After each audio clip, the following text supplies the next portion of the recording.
Maraknya kasus bullying atau tindak penindasan yang Video terjadi di lingkungan pendidikan yang seperti dilakukan sekolah. oleh sejumlah remaja SMP putri negeri di di bawah umur di Jawa Cilacap, Timur yang Jawa diduga Tengah menjadi viral korban media kasus sosial. ini dengan memanggil sejumlah pihak. Bullying setiap merupakan sekolah para ekspresi remaja menyimpang pada anak dalam upaya pencarian jati diri. Peran pendidikan di keluarga dan sekolah sangat bullying atau diperlukan sebagai penyeimbang.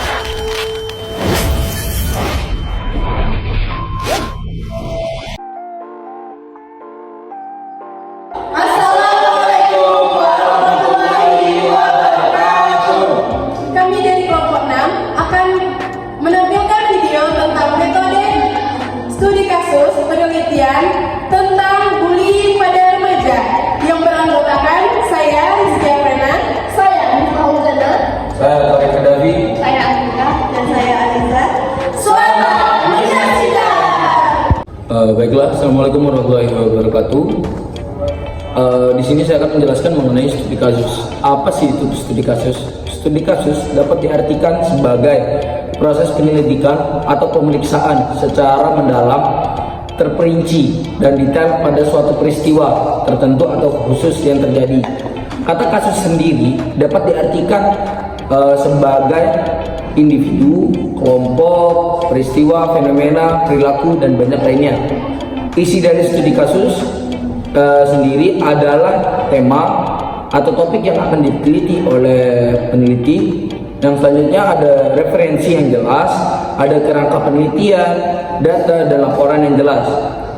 Di sini saya akan mengambil suatu kasus mengenai perundungan atau yang lebih biasa kita kenal sebagai bullying.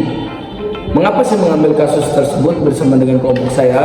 Di sini kami mengambil ini atas dasar dari pengertian dari studi kasus itu sendiri yang dapat diartikan salah satu ahli yaitu Robert Kagan.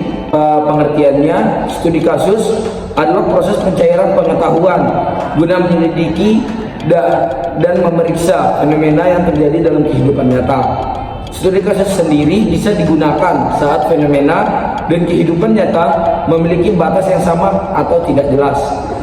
Baiklah, di sini adalah salah satu contoh bukti video yang kasus yang saya ambil bersama kelompok saya tadi, yaitu mengenai perundungan. Selamat menyaksikan. Merasa lebih kuat, merasa lebih besar, merasa lebih berkuasa, merasa lebih dari segalanya. Tindak penindasan yang berujung pada kekerasan. Kita tak pernah tahu perasaan orang yang telah kita hina dengan perkataan. Kita tak pernah tahu perasaan orang yang kita rendahkan. Kita tak pernah tahu bagaimana ia menyikapi kehidupan setelah ia menjadi korban. Masihkah kau terus berlanjut untuk sekedar memuaskan hatimu yang kau agungkan? Bagaimanapun juga ia adalah manusia, kau juga manusia, kita semua adalah manusia, dan tugas kita adalah memanusiakan manusia.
Tindak penindasan yang kau lakukan akan berujung pada luka. hati yang telah tergores akan berujung pada jiwa yang tidak beres. Tidak sedikit korban yang berakhir bunuh diri, depresi, penarikan sosial, kecemasan, kesepian, bahkan berujung pada tindak kekerasan jiwa. Mau sampai kapan hal ini menjadi siklus?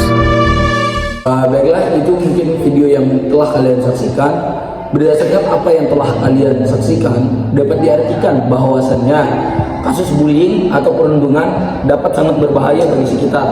Tidak hanya bagi perempuan, tidak juga bagi lelaki, bisa mengenai siapa saja, baik dari yang muda, tua, dan lain sebagainya. Maka dari itu, mari kita cegah bullying yang terjadi di sekitar. Dimulai dari guru yang harus lebih peduli terhadap lingkungan atau siswanya, guru BK yang lebih peka terhadap adik didik muridnya, teman sekitar yang mungkin mengetahui temannya melakukan bullying atau temannya yang mendapat perilaku bullying, itu harus lebih berani untuk mengatakan tidak, dan mari kita mencegah terjadinya perundungan di sekitar kita.